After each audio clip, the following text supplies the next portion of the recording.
I finally found a mini slider worth recommending. Let's check it out.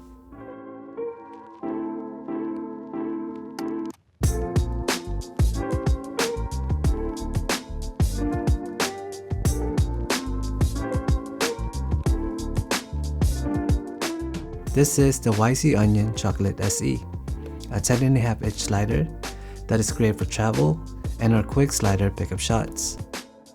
A little backstory: I already own a longer slider, but have been on the lookout for an affordable mini slider that I can use for our family vacation trips. And just general B-roll shots in the studio, so I don't have to set up my longer slider, which takes more time. I have reviewed a couple of them already, but ultimately got disappointed. I'll link those in the end card if you guys want to check them out. Before we get into the review, let me just show you guys what's included in the box, and also how to operate the slider.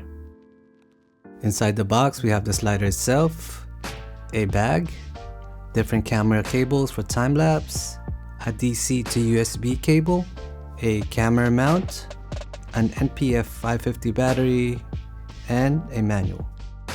To operate this, you are going to need to power it using an NPF 550 battery or a 10,000 mAh power bank, which is one of the cool things about this slider, that it can be powered multiple ways and therefore can be used longer. To turn this on, go ahead and press and hold the power button. Then you'll need to set your A and B point or your start and end point. To do that, hold the A button to move the carriage to the A point, which they've marked with the red arrow. Then press the multifunction button to save the position.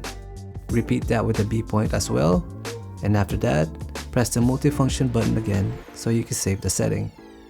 Now, all you have to do is press A or B to go to the direction you want to go. This slider has 3 speeds when using the interface. To toggle between fast, medium, and slow, just short press the multifunction button. And lastly, if you want to turn on or off the looping feature, just press and hold multifunction for about 3 seconds. You can also do all of this using the Chocolate SE app. And as a side note, the app also gives you finer control of the speed, as well as access to the time-lapse control. As far as the build, this is made out of aluminum alloy, and I can say solidly built. I've taken this on a number of locations already, and unlike the Smartta slider, where it broke after a few uses, this seems pretty rugged and have not glitched or failed on me yet. As far as payload, this slider can take up to 20 pounds when used horizontally, 6.6 pounds at a 45-degree angle, and around 4.4 pounds at a 90-degree angle. For the fun part, to show you what the slider can do, I've created a quick B-roll sequence. Let's check it out.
So what I love about the slider is, as you can see, the slides are nice and smooth.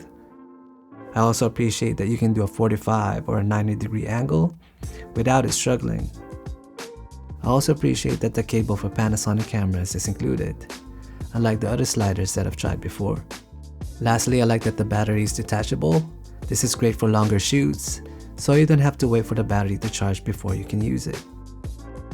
What I dislike about the slider though is the setup every time you turn it on. That's what I really loved about the Smartta slider, that the in and out points are already programmed every time you turn it on, which saves a lot of time and just easier to use. You also have to be careful about the placement of your ball head mount when using the slider. Unlike the Smartta slider where it's completely flat, the motor of the Chocolate SE's housing is protruding at a height where the ball head can hit it and scratch it, which as you can see, this is what happened here. And lastly, this slider is pretty loud. So if you need that sound, just note that the sound of the motor is going to be noticeable. Outside those three minor things, to me this is close to being perfect, and it's going to be my go-to mini slider moving forward. Alright y'all, that's it. I hope you guys found value in watching this video. If y'all did, I would appreciate it if you guys like and subscribe. Thank you all so much for watching, and I'll catch you all on the next one. Peace.